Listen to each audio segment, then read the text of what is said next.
میرے پیاروں یاد رکھو، جب تم آخرت کی فکر کو لے کر کے جیو گے، آخرت کی تیاری اعلیٰ پیمانے پر کرو گے،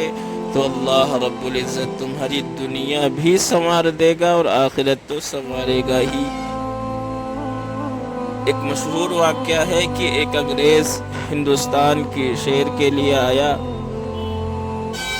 جب وہ گھوم پھر لیا تو واپس اپنے ملک گیا اور اپنی بیوی کے پاس بیٹھا ہوا تھا، تو بیوی نے سوال کیا کہ آپ ہندوستان گئے تھے، وہاں پر کیا کیا چیزیں دیکھی؟ تو انگریز نے تمام چیزیں گنوانی شروع کی۔ اس کے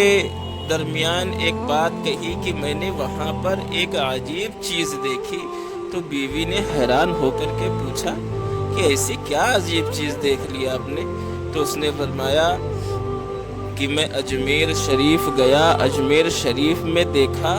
کہ ایک بندہ زمین کے اندر اپنی قبر میں لیٹا ہوا ہے اور لوگوں کے دلوں کے اوپر راج کر رہا ہے، لوگوں کے دلوں کے اوپر حکمرانی اسی کی ہے۔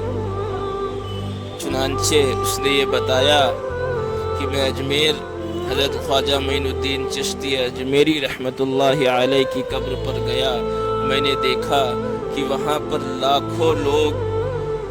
ہر دن آتے ہیں اور کوئی بھید بھاؤ نہیں، نہ ہندو مسلم سکھ عیسائی، سب ایک ساتھ آتے ہیں اور اپنی دعائیں مانگتے ہیں اور دعائیں مانگ کر کے سارے لوگ چلے جاتے ہیں۔ میں نے دیکھا کہ ایک مرے ہوئے انسان جو قبر میں لیٹا ہوا ہے، اس کی اتنی عزت ان لوگوں کے دلوں میں، اندازہ کرو جب یہ زندہ ہوں گے، یہ حیات ہوں گے تو ان کی عظمت کیسی ہوگی۔ تو میرے پیاروں،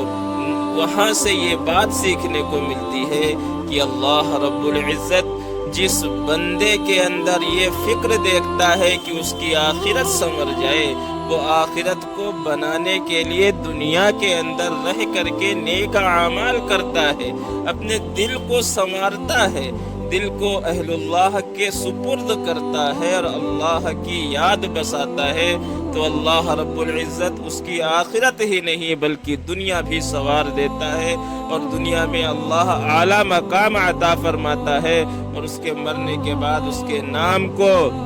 اس کے وقار کو، اس کی عزت کو اللہ ویسے ہی باقی رکھتا ہے جیسے کہ اس کی حیات زندگی میں باقی رکھتا ہے۔ اللہ رب العزت سے دعا ہے، اللہ رب العزت ہم سب کو اپنے سخت اور جنگ آلودہ دلوں کے اوپر زیادہ سے زیادہ محنت کرنے کی توفیق عطا فرمائے، آمین یا